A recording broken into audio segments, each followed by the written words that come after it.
Hello students, myself Om Prakash, teacher posted at UPS Upper Chilla, Zone Bator, District Ramban. Welcome home classes. तो आज का हम 8th class की history का chapter number 1 की जो लास्ट वीडियो बची है उसके बारे में डिस्कस करेंगे। तो आज का हमारा चैप्टर है what official records don't tell. यानी ये जो हमारा लेसन नंबर हिस्ट्री का लेसन नंबर 1 था, हाउ, व्हेन एंड वेयर, इसके सारे टॉपिक्स ख़त्म हो चुके हैं और आज इसका लास्ट टॉपिक है what official records don't tell. तो आज हम इसके बारे में पढ़ेंगे। उसके बाद क्वेश्चंस के ऊपर एक और वीडियो करेंगे, लेकिन जो टॉपिक्स हमारे थे तो ये सबसे लास्ट टॉपिक बचा है जिसका नाम है what official records don't tell. तो अब हम इसके बारे में पढ़ने जा रहे थे कि हाउ वी प्रोड्यूस हिस्ट्री। तो अब इसमें ये बात की गई थी कि 250 साल पहले की हिस्ट्री के बारे में हम कैसे पढ़ेंगे। तो इसमें पहले इसी बारे में 2 टॉपिक हो चुके हैं कि हम हिस्ट्री को कैसे हासिल करते हैं, कैसे बनाते हैं, कैसे लिखते हैं। तो इसके 2 टॉपिक हो चुके हैं, आपको याद है। एक टॉपिक का नाम था एडमिनिस्ट्रेशन प्रोड्यूसेस रिकॉर्ड्स, उसके बारे में भी हमने डिटेल से पढ़ा था कि एडमिनिस्ट्रेशन में जो चीज़ें लिखी होती हैं, जो चीज़ें संभाल के रखी होती हैं, हम उनको हिस्ट्री लिखने के लिए हम उनको एज ए सोर्स मानकर इस्तेमाल करते हैं। और साथ ही एक दूसरा टॉपिक था सर्वेज बिकम इम्पॉर्टेंट। तो सर्वे की दौलत हम सर्वेज करते हैं। उस वीडियो में हमने डिटेल्ड डिस्कशन की थी कि सर्वेज कौन कौन से होते हैं। अगर आपको समझ नहीं है तो आप पिछली वीडियो देख सकते हैं। तो एक टॉपिक था official records of the British administration. तो इसके बारे में अच्छी तरह से पढ़ा था। यानी एडमिनिस्ट्रेशन प्रोड्यूसेस रिकॉर्ड्स, जो एडमिनिस्ट्रेशन था ब्रिटिश का, वो जो उन्होंने संभाल के रखा था, फिर वो जब भागे तो वो हमारे ही पास रहा, आर्चीव्स में रखा गया है। तो हम उन्हें देख सकते हैं और उसकी वजह से हम हिस्ट्री लिखने में सफल होते हैं। तो साथ ही साथ उनके जो सर्वेज थे, और सर्वेज वो जितनी भी तरह के सर्वेज करते थे, हर एक चीज़ के ऊपर सर्वे किया जाता था। तो वो भी अभी तक रिटर्न हमारे पास मौजूद है। तो ये 2 सोर्स हिस्ट्री के थे जिससे हम हिस्ट्री लिख सकते हैं या हमारे हिस्टोरियंस हिस्ट्री लिख सकते हैं। लेकिन अब तीसरा सोर्स एक बहुत ज़रूरी सोर्स माना गया है। तो आज हम इसके बारे में डिस्कशन करेंगे कि वो तीसरा सोर्स क्या है। अब इसमें यही हम पढ़ रहे हैं what official records don't tell. अब इन 2 चीज़ों में, यानी एडमिनिस्ट्रेशन प्रोड्यूसेस रिकॉर्ड्स उसमें और सर्वेज बिकम इम्पॉर्टेंट, इन दोनों टॉपिक्स में जो हमने पढ़ा, तो उसमें हमने देखा कि जो ब्रिटिशर्स थे उन्होंने उसमें जो लिखा था वो हमारे पास मौजूद है, वो हमने देखा। लेकिन उसमें ऐसी चीज़ें मिली जो सिर्फ ब्रिटिशर्स के फ़ायदे के लिए थी। उसमें कोई इंडियंस का कोई ज़्यादा फ़ायदा उसमें नहीं था। इंडियंस की दिशा क्या थी उसके बारे में उसने बयान नहीं किया गया है। तो इसलिए जो अब जो इंडियन जो एक पर्सपेक्टिव था उसके बारे में डिस्कशन होगी इसमें। तो इसमें सबसे पहले हम पढ़ेंगे history written according to the perspective of British government. तो ये जो हमने 2 टॉपिक्स पहले पढ़े थे, इसमें हमने सिर्फ ब्रिटिश गवर्नमेंट का पर्सपेक्टिव पढ़ा था और इसमें एब्सेंस थी किसकी, इंडियन पर्सपेक्टिव की। यानी इंडियन के बारे में उसमें बहुत कम लिखा था, उनकी दिशा क्या थी उसके बारे में बहुत कम लिखा था। तो official records tell us what the officers thought, what they were interested in and what they wished to preserve for posterity। तो जो ऑफिशियल रिकॉर्ड है वो हमें ये कहता है कि उस वक्त के जो ऑफिसर थे वो क्या सोचते थे। क्योंकि इसमें ये जो एडमिनिस्ट्रेशन होता है इसमें वही चीज़ें लिखी जाती हैं जो ऑफिसर सोचते हैं, और जिस चीज़ का उन ऑफिसर्स को शौक़ होता है और जो वो आने वाली नस्लों के लिए बचा कर रखते हैं कि वो इन्हें पढ़ें। जैसे अब जो ब्रिटिशर्स थे, उनने हमारे पास जो भी प्रिजर्व किया था, उनका जो भी मटेरियल हमारे पास मौजूद है, उसमें ये समझाने की कोशिश की गई है कि जो ब्रिटिशर्स ने इंडिया की डेवलपमेंट की थी, जैसे यहाँ का एजुकेशन सिस्टम सुधारा, यहाँ का जो एक रोड का नेटवर्क था उसको सुधारा, या रेलवे लाइन को सुधारा, तो वो सिर्फ उन्होंने अपने फ़ायदे के लिए, क्योंकि वो हिंदुस्तान से बहुत कुछ लेना चाहते थे, ताकि वो हिंदुस्तान से जो सोने की चिड़िया है इसको उठाकर यहाँ से वो अपने मुल्क ले जाएं, और साथ ही साथ जो यहाँ की जो कच्चा माल, जो रॉ मटेरियल यहाँ से मिलता था, वो चाहे किसी फसल का हो, कॉटन का हो या किसी भी चीज़ का हो, वो यहाँ से अपने मुल्क ले जाना चाहते थे। इसलिए वो यहाँ के रोडवेज़ को अच्छी तरह से ठीक करना चाहते थे, ताकि उनको ले जाने में आसानी हो। लेकिन वो उसके बदले में वो जो डॉक्यूमेंट्स वगैरह हमारे पास मौजूद हैं, उसमें उन्होंने ये बताने की कोशिश की गई है कि हम सिर्फ इंडियंस के वेलफेयर के लिए ये काम कर रहे हैं, ताकि इंडियंस को इसका फ़ायदा हो जाए। क्योंकि इंडिया जो है, इंडियंस जो हैं, वो चाहे हिंदू हों, मुस्लिम्स हों, तो वो एक बहुत ही पिछड़े हुए लोग हैं, तो उनको सुधारने के लिए हम ये काम कर रहे हैं। लेकिन एक्चुअली वो सुधारने के लिए नहीं कर रहे थे, वो सिर्फ अपना फ़ायदा लेने के लिए कर रहे थे।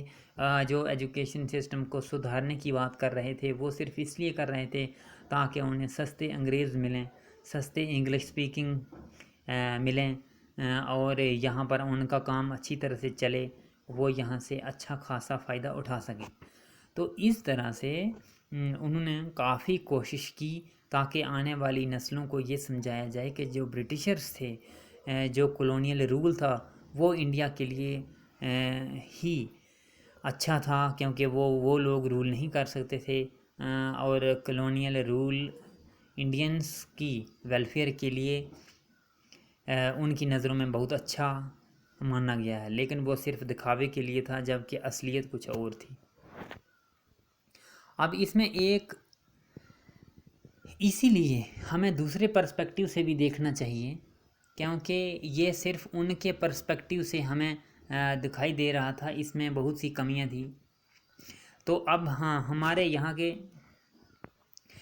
जो अपना इंडियन सिस्टम था, इंडियन पर्सपेक्टिव था, उसमें हमें जो डायरीज़ ऑफ पीपल हैं, डायरीज़ ऑफ पीपल यानी अलग अलग जगह पर अलग अलग लोग अपनी अपनी डायरीज़ लिखते हैं। तो उन जो डायरीज़ ऑफ पीपल होती हैं, जैसे किसी भी फील्ड की अपनी अपनी डायरी होती है, ये देखनी चाहिए। तो इसकी वजह से हमें हिस्ट्री लिखने में मदद, जो हिस्टोरियंस हमारे हैं उनको हिस्ट्री लिखने में मदद मिलती है। डायरीज़ ऑफ पीपल, उसके बाद accounts of pilgrims and travellers, जो भी पिलग्रिम्स और ट्रैवलर्स यानी जो भी यात्री दूसरे मुल्क से हमारे मुल्क में आए हैं, हमें उनकी जो ट्रैवल हिस्ट्री है उसके बारे में हमें उसका जो अकाउंट है वो हमें देखना चाहिए कि वो क्यों आते थे। उससे हमें पता चलता है कि हमारा इंडिया का सिस्टम कैसा था और दूसरे देशों के साथ हमारे रिश्ते कैसे थे। इसके बारे में हम इनकी हिस्ट्री लिख सकते हैं, उससे हमारे जो अंदरूनी हालात हैं उनका भी पता चलता है। तो जैसे फॉरेन जो लोग थे, जो पिलग्रिम्स और ट्रैवलर थे, वो इंडिया में आते थे तो कौन कौन से लोग थे, जैसे डिमार्कस था, मेगास्थीन्स था, टोलमी था, फाहियान था, और भी बहुत से थे जो दूसरे मुल्कों से आते थे यहाँ पर अपने तरह तरह का कुछ काम के लिए आते थे। तो उससे हमें हिस्ट्री मिलती है, हमें जानकारी मिलती है कि हमारी हिस्ट्री क्या थी।